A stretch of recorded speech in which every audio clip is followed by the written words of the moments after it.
Do you suffer from irritable bowel syndrome? Then watch this interview with registered dietitian Lizzie Sanchez on how to manage your IBS so you have more freedom, more pleasure in life, less stress. Lizzie, can you explain how to manage IBS symptoms like bloating and having a lot of wind or gas? Yes, absolutely. So our symptoms can be quite varied, but bloating is one of the main ones, absolutely, and gas as a result as well. So some of the main things that I advise are looking at your diet overall firstly. So looking at kind of whether you've got any triggers in your diet. So thinking about things like alcohol, and that can really affect symptoms. So can make you more bloated, also kind of give you more urgency. Looking at if you've got caffeine in your diet, if you're kind of relying on that quite a lot throughout the day. If you're having more than about 2 or 3 cups a day, then I would definitely recommend looking at reducing that down. And then we can look at things like, spicy foods, which can cause bloating in some people as well. Other things include look at your fat intake. So we know that a lot of fat can cause, particularly kind of things like deep fried foods and creamy sauces and fast foods and restaurant foods, which tend to be fattier. If you've got quite a lot of that in your diet throughout the day, then you can actually find that that can cause bloating a lot of the time. And people do often find when they go out for meals, because it's quite fatty and, often spicy, then they get that really bad bloating later on or perhaps even the next day. So it's looking at that. And the other things that really cause bloating as well are things like fizzy drinks. So if you imagine those fizzy drinks are full of gas in themselves, so what you're doing is taking quite a lot of gas actually. So looking at reducing fizzy drinks, is that something that you're having a lot of? And along that as well, so kind of gulping down water while you're drinking could cause more bloating. So there's a lot around just looking at your diet on an overall basis. And some of the other things are things like kind of artificial sweeteners. So if you're chewing gum all day long, that could be a big cause of bloating. And Wow. also things like, so like diet foods and sugar-free syrups in your coffees and things like that. So these contain, like I said, artificial sweeteners or polyols, and they're really poorly digested. So they can get to the gut and we can't digest them very well. The bacteria in our gut have a field day and they start breaking them down and then producing all this gas and causing that distension. People talk about feeling 6 months pregnant and things like that. And that is often to do with, what you're eating throughout the day and quite surprising things. And then beyond that, there are things called FODMAPs, which I think we'll talk about in a bit more detail later, but fermentable carbohydrates, basically, which if we have them in a large amount, then we tend to feel quite bloated after having those as well. Right, right. And I'm a great fan when I'm talking to people about their diet, about adding things, because if we focus on taking things away all the time, people can get very depressed about it. Although I mean, for a lot of this, you're saying reduce the quantity, aren't you, rather than take it away? Yeah, it's not always really extreme. So it's about looking at if you're having anything in large quantity, and if you can reduce that down, then quite often that should actually improve your symptoms significantly. So enough so that you feel kind of more comfortable. But yes, absolutely. There is a lot about kind of taking things out, and I like to focus on what we can add in as well. And quite often clients will come to me and they're on a very, very restricted diet, even more restricted than I would ever recommend. And it's about adding things back into their diet. So a lot of the time they've restricted things like fruits and vegetables, which actually is not necessary. And it's just about looking at which fruits and vegetables do we need to be more careful of and which actually can you have quite freely. And so absolutely adding things back is so important. And then looking at obviously dietary variety. So making sure that you're having all the different colors of the rainbow, the fruits and vegetables and things like that, so that we're not overly restricted. And then we're at risk of nutrient deficiencies. We're very, very restrictive, and protein deficiency and things like that as well. So we do need to look at the diet as an overall thing, and not being too restrictive. With a little bit of advice, I think, from a health professional, ideally, to help you add in those foods that you've been restricted, not unnecessarily. And for long, long periods of time, some people come to me years on a very restricted diet, and obviously they put themselves at really big risk of deficiency. Yeah, it's not good for the health if your diet is very restricted, is it? It's really not. And we know now that there's a study that came out in the last couple of years around how 30 plants a week is actually really going to be very, very beneficial for your gut in particular. So we know that variety of different plant foods can help to improve your gut bacteria.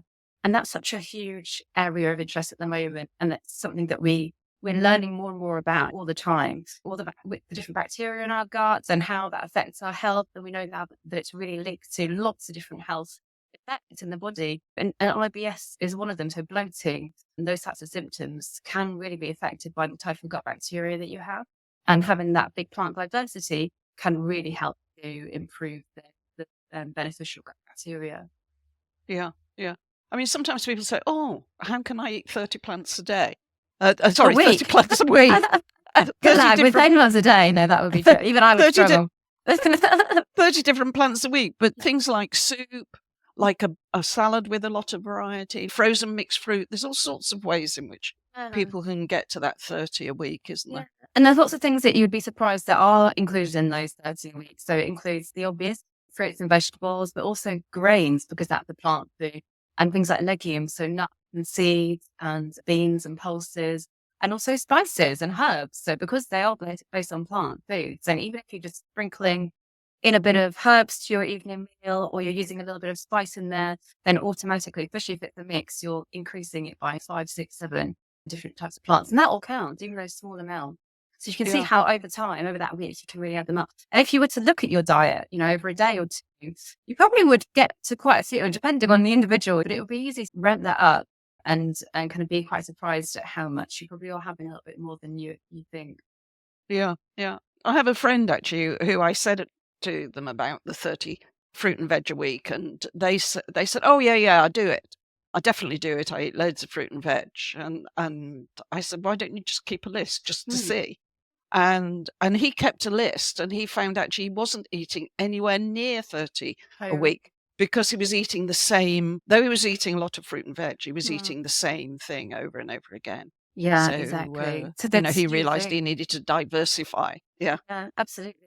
And that now we kind of have this added complication where we're told you have to have at least 5 fruit and veg a day, but also you have to have this 30 different fruits and vegetables and another plant foods throughout the week. So it may be a bit overwhelming for some people, but I think adding up is a really good idea. Start with that and see if you're down at kind of 10, 15 different kind of plant sources, then maybe try to include some more things. So they're easy to kind of grab some nuts.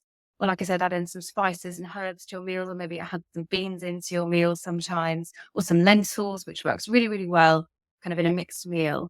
So, there can be quite a few different ways that you could add that diversity every day and just build up over time. It doesn't have to be one in one go, because this is for long-term health. It doesn't have to be done immediately, and it has to be easy and sustainable for you. So if you're adding in something new, I would say do it kind of one thing at a time.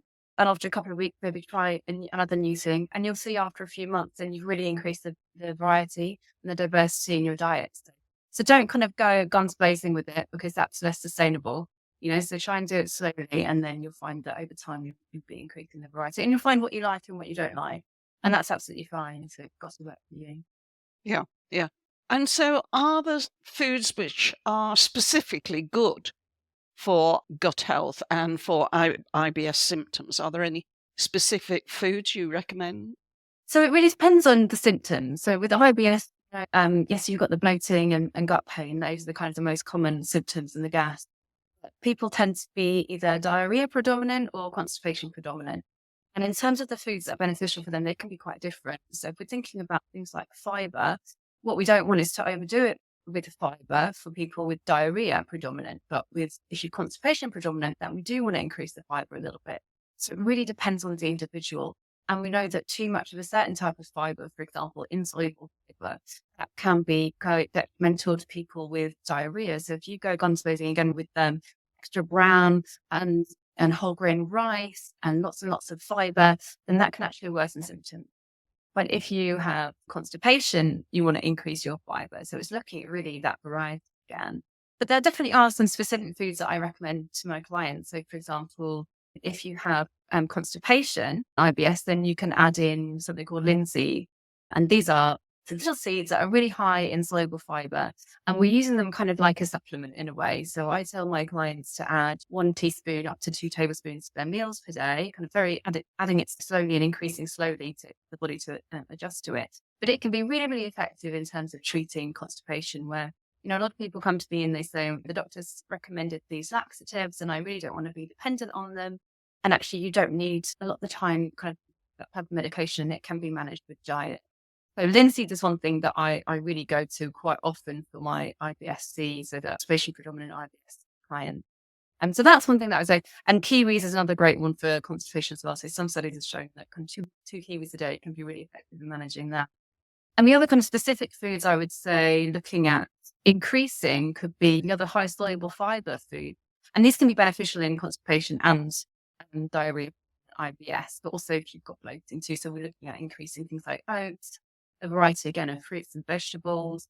Any of those linseeds are great for that as well. In terms of other kind of foods to add in, we'll be looking at things like probiotics and prebiotics. So these are probiotics are the live bacteria. So there are some foods which have live bacteria in them, and the prebiotics are the food for the bacteria. So having a combination of the pre and probiotics has been found to be really, really beneficial for people with IBS. So quite often I would advise my patients to look at maybe trying some probiotic food. So for example, some probiotic yogurt, probiotic, some milks and things like that. Those little milks that you can drink, or the alternative milks as well. So you've got almond and oat-based versions now, which are great. And then also looking at the prebiotic foods too. So, and that's really kind of all your fruits and vegetables that are going to be feeding the gut bacteria. So it's looking at kind of those specific things as well. And then we also look at reducing foods too, if needed, like I was talking about. It's interesting, isn't it? Because the diet you're talking about as being beneficial for IBS is also the diet that's beneficial in preventing type 2 diabetes, in preventing heart problems, and so on and so on and so on. It's a generally healthy diet. And it seems very sad that so many people with IBS are not on a diet that you and I would consider, and most medical people would consider to be healthy for them. I know, and it's true, and there have been links between kind of the more Western style or more processed diets and an increased risk of IBS. So we know that if we're eating more healthily, more fruit and vegetables, more variety, then we do tend to reduce our risk of IBS. But IBS is caused by lots of different things as well. So it's not just diet in terms of causation, although we know that that can really help with managing it. So we know that IBS can be linked to genetics too. So if you have family members that have got IBS, you're more likely to have it.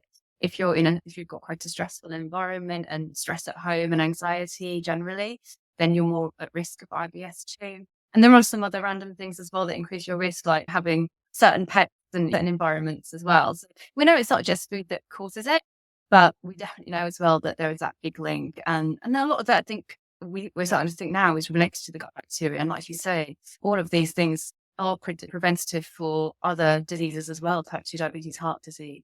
And we're starting to think that that's more to do with the gut bacteria as well as other things going on in the body. Yeah. You mentioned earlier about FODMAPs. Can you talk more about that? Yeah, so FODMAPs is this thing that's come from Australia. So it's basically a group of fermentable carbohydrates.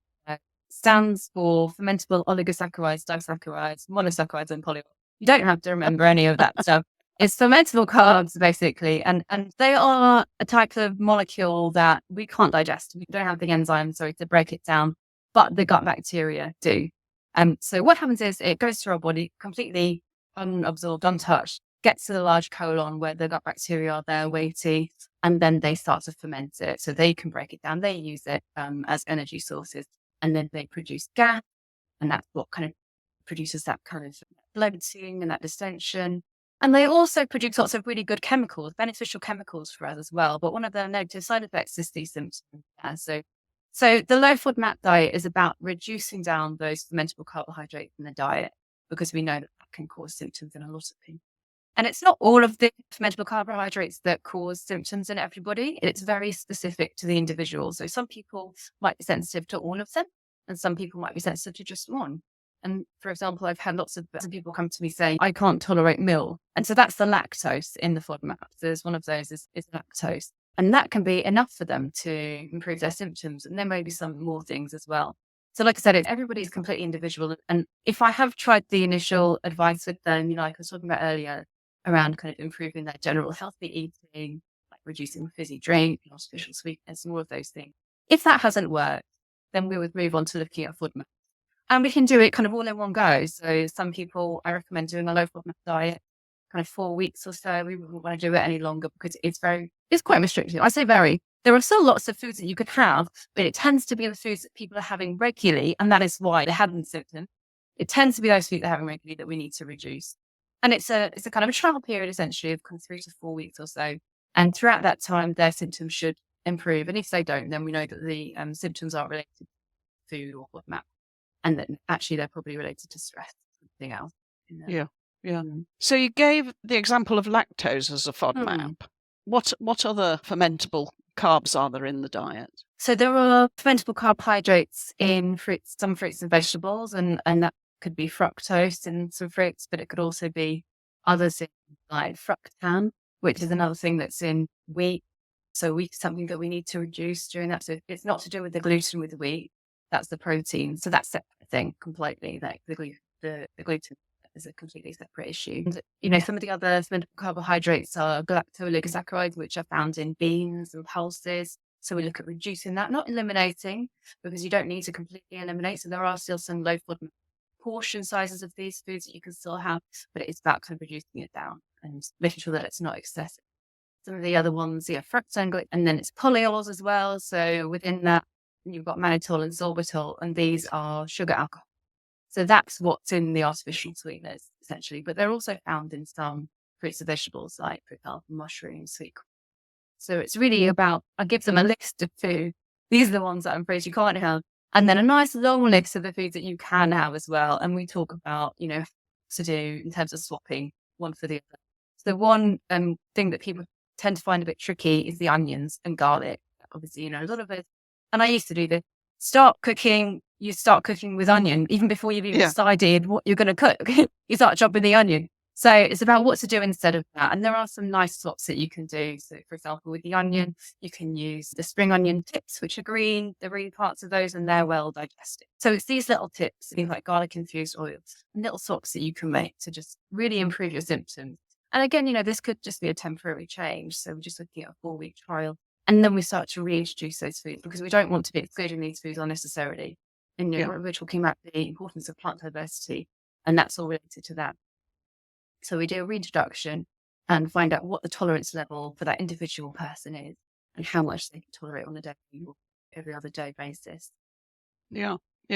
When I was looking at your website, I saw on your website you put a lot about how restricted people can be who have IBS. They can feel that they can't travel, they can't go out socially, they're worried about smelly wind and gas, or they're worried about having to rush to the toilet in the middle of an event and so on. And, from your website, it's very clear that's one of the things you're focusing on, is getting people to a position where they have a lot more freedom in their life and a lot less restrictions. Absolutely. Yeah. This is really my drive. I really want to help people with these symptoms that are stopping them from doing what they want to do in life, from socializing, from going on a holiday, from leaving the house. And these do happen. Quite a lot of my clients are very restricted in terms of what they do, and they want to have freedom, that to be able to be spontaneous. And that's what I help them with, is learning what triggers are so that they can go out and do everything that they want to. And that's what I'm really kind of passionate about, is helping people. This is what drives me, is have a client come to me feeling awful, can't go out, can't do anything, doesn't want to book anything because they don't know what's going to happen to their symptom. And then to go through that and then come out the other side, and my symptoms have gone quite a lot of the time, and now I can do what I want. And it's such a lovely feeling. And that's why I do what I do. Yeah.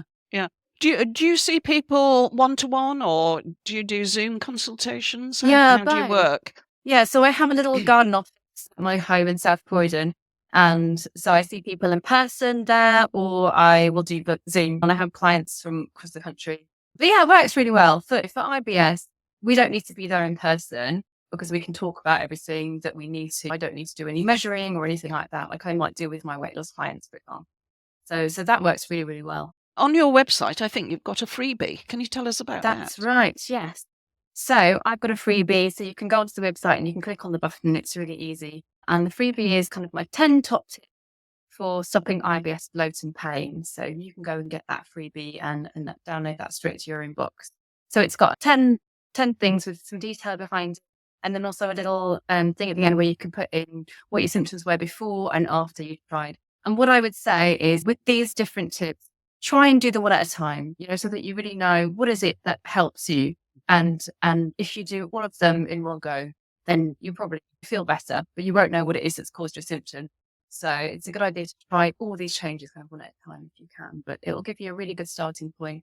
And what I say as well to people who think they have IBS is if you haven't been to your GP, do go to the GP and get tested just to make sure that you don't have anything else like celiac disease or inflammatory bowel disease. So that's really important as well to do. So make sure you do talk to your GP before you start making too many changes. So, Lizzie, as well as your website and the freebie, I think you've also got a Facebook group where you support people with IBS. Is that right? Yes, that's absolutely right. So I've got a Facebook group going. So anybody who with IBS who needs that little bit of support, who wants to come in and ask me a question, I'm going to be running live Q&As as well weekly. So you can come in and join that. And it's just there for you to, for that support from a registered dietitian, which I think is quite hard for us to get in this country particularly. So do come and join. I would love you to be there. Okay, and I'll put the details of that in the description of this video as well, so people will be able to just click on it and find it. Perfect. Thanks so much.